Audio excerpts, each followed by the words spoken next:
Students एक problem discuss करते हैं अनसर्टेनिटी प्रिंसिपल पे। और प्रॉब्लम है an electron is to be confined to a box of size of the nucleus 1.0 into 10 raised to power minus 14 meter. What would be the speed of the electron if it were so confined. हमें कहा गया है कि अगर एक electron को हम एक ऐसे बॉक्स के जो है वो अंदर बंद कर दें जो कि न्यूक्लियस के साइज का हो, और साइज हमें बता दिया गया है 1.0 into 10 raise to power minus 14 metre.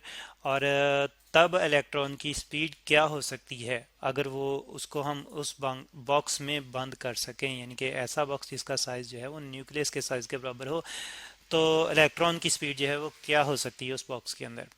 तो अनसर्टेनिटी प्रिंसिपल यूज़ करते हुए इसे हम सॉल्व करेंगे। हम जानते हैं कि इलेक्ट्रॉन जो है वो उसकी लोकेशन अगर हम फाइंड आउट करना चाहें, यानी कि अगर हम लोकेशन फाइंड आउट करना चाहें, और लोकेशन यहाँ पे हमें फिक्स कर दी गई है, यानी कि ये उसकी जो है वो एक्चुअली लोकेशन जो है वो मैक्सिमम अनसर्टेनिटी उसमें बता दी गई है, यानी कि इतने साइज के अंदर अंदर वो कहीं पे भी होगा, इतने 1.0 into 10 raise to power minus 14 metre के बॉक्स के साइज के अंदर वो कहीं पे भी होगा, लेकिन इसी साइज के अंदर अंदर होगा। तो यहाँ पे हम जो है वो देखते हैं कि हमें अनसर्टेनिटी जो है वो ये डेल्टा एक्स जो है वो पोजीशन के में अनसर्टेनिटी, लोकेशन में अनसर्टेनिटी हमें दे दी गई है। तो हमने वेलोसिटी में अनसर्टेनिटी जो है फाइंड आउट करनी है, एक्चुअली मिनिमम अनसर्टेनिटी यानी कि हमने फाइंड आउट करनी है, उसी के मुताबिक हमें पता चल जाएगा कि उसकी वेलोसिटी बॉक्स के अंदर क्या हो सकती है। तो यहाँ पे ये एक्चुअली हमें गिवन है, और यहाँ पे अब हम सबसे पहले डाटा नोट डाउन कर लेते हैं। तो डाटा हमारे पास है यही जो लोकेशन में अनसर्टेनिटी, जो पोजीशन में अनसर्टेनिटी है वो हमें दी गई है डेल्टा एक्स।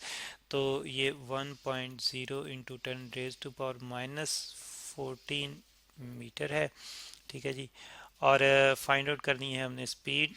तो स्पीड को हम जो है रिप्रेजेंट करते हैं यहाँ पे, एक्चुअली अगर पोजीशन में अनसर्टेनिटी है तो उसके मोमेंटम में भी अनसर्टेनिटी जो है वो हमें देखने में मिलती है अनसर्टेनिटी प्रिंसिपल के मुताबिक। तो फिर मोमेंटम जो कि मैस और वेलोसिटी डिपेंडेंट है, तो यहाँ पे हम वेलोसिटी में मिनिमम अनसर्टेनिटी फाइंड आउट करें तो हमें इलेक्ट्रॉन की वेलोसिटी जो है मिल सकती है कि बॉक्स के अंदर उसकी वेलोसिटी क्या हो सकती है। तो ये हमने फाइंड आउट करनी है।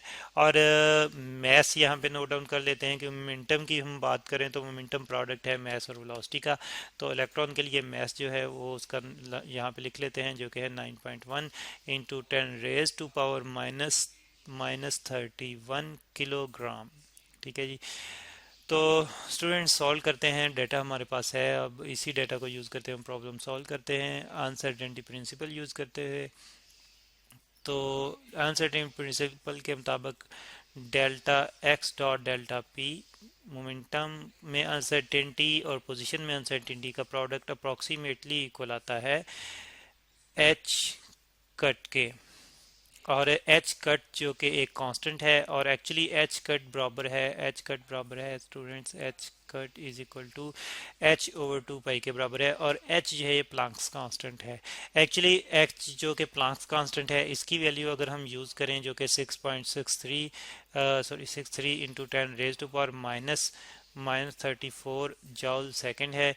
और 2 पाई भी एक कांस्टेंट है, तो इसकी वैल्यू भी अगर यहाँ पे हम पुट करें तो 2 मल्टीप्लाइड बाई 3.14, तो हमारे पास एच आ जाता है। और एच की जो वैल्यू यहाँ आती है हमारे पास वो यहाँ एच कट की जो वैल्यू आ जाती है हमारे पास वो आती है 1.05 into 10 raise to power minus 34 joule second.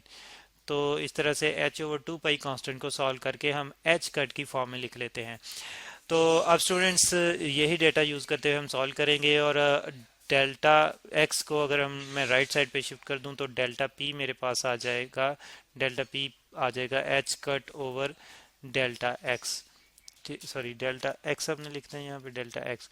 और मोमेंटम जो कि प्रोडक्ट है मैस एंड वेलोसिटी का, तो हमने फाइंड आउट करनी है वेलोसिटी। तो हमारे पास फिर डेल्टा वी, और जहाँ पे इसके साथ मैस भी मल्टीप्लाई होगा, और मैस यहाँ पे इलेक्ट्रॉन के लिए एम ई से हम रिप्रेजेंट करेंगे, एम ई डेल्टा वी। और ये हमारे पास आ जाएगा H cut over delta x के। और हमने वेलोसिटी फाइंड आउट करनी है, तो एम मैस जो है वो राइट साइड पे शिफ्ट करेंगे, तो डेल्टा वी हमारे पास आ जाएगा एच कट अप्रॉक्सीमेटली इक्वल है, तो इक्वल का साइन ही जस्ट मैं डाल रहा हूँ यहाँ पे। H cut over delta M E delta X, M E जो है यहाँ पे राइट साइड पे जो है वो डिनोमिनेटर में आएगा।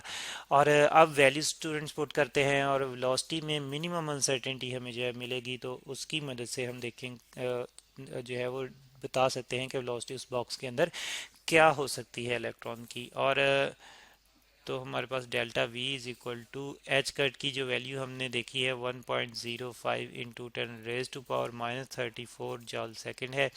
और मैस जो हमने जो है वो इलेक्ट्रॉन के लिए पहले से जो है वो बताया है कि नोट डाउन किया है, जो कि 9.1 है, 10⁻31 किलोग्राम है। और मल्टीप्लाई करेंगे इसको पोजीशन में जो हमें अनसर्टेनिटी मिल रही थी, वो जिस यानी कि वो साइज जिसके अंदर इलेक्ट्रॉन हो सकता है, और वो है 1.0 इंटू 10⁻माइनस माइनस 14 मीटर, जो कि एक न्यूक्लियस के साइज जितना जो है वो आ रहा है हमारे पास। न्यूक्लियस का साइज जो है डायमीटर इतना होता है, ये अप्रॉक्सीमेटली 1 × 10⁻⁻14 मीटर के करीब करीब होता है एक न्यूक्लियस का डायमीटर। तो स्टूडेंट्स कैलकुलेटर की मदद से जब हम इसको सॉल्व करते हैं और हमारे पास जो वेलोसिटी में अनसर्टेनिटी आती है डेल्टा डेल्टा वी जो आ जाती है हमारे पास, ये हमारे पास आ जाती है 1.15 into 10 raise to power 10 metre per second. तो स्टूडेंट्स ये मिनिमम वेलोसिटी जो है वो इलेक्ट्रॉन की उस बॉक्स के अंदर आ सकती है, अगर वो बॉक्स जो है वो न्यूक्लियस के साइज का हो। अब स्टूडेंट्स यहाँ पे आप देख रहे हैं कि हमारे पास वेलोसिटी की जो वैल्यू आ रही है वो 10⁻10 मीटर पर सेकंड के राउंड अबाउट आ रही है। और लेकिन हम जानते हैं कि मैक्सिमम स्पीड जो है वो स्पीड ऑफ लाइट की हो सकती है, जो कि और 10⁸ मीटर पर सेकंड के जो है वो रेंज में होती है। तो यहाँ पे हम देखते हैं कि ये जो वेलोसिटी आ रही है इलेक्ट्रॉन के लिए, फिर ये इम्पॉसिबल है, ऐसी वेलोसिटी कभी भी जो है वो नहीं हो सकती, क्योंकि कोई भी स्पीड जो है वो स्पीड ऑफ लाइट से एक्सीड नहीं कर सकती। किसी भी ऑब्जेक्ट की स्पीड स्पीड ऑफ लाइट से ज़्यादा नहीं हो सकती। तो इसका मतलब यह है कि इलेक्ट्रॉन की ये वेलोसिटी नहीं हो सकती। तो इसका मतलब यह है कि इलेक्ट्रॉन कभी भी न्यूक्लियस के अंदर जो है वो नहीं रह सकता, एक इतने साइज छोटे साइज के अंदर नहीं रह सकता जो जो कि जिसका डायमीटर जो है, जिसका जो साइज जो है वो न्यूक्लियस के साइज जितना हो। तो फिर इलेक्ट्रॉन जो है वो उसकी स्पीड ये नहीं हो सकती।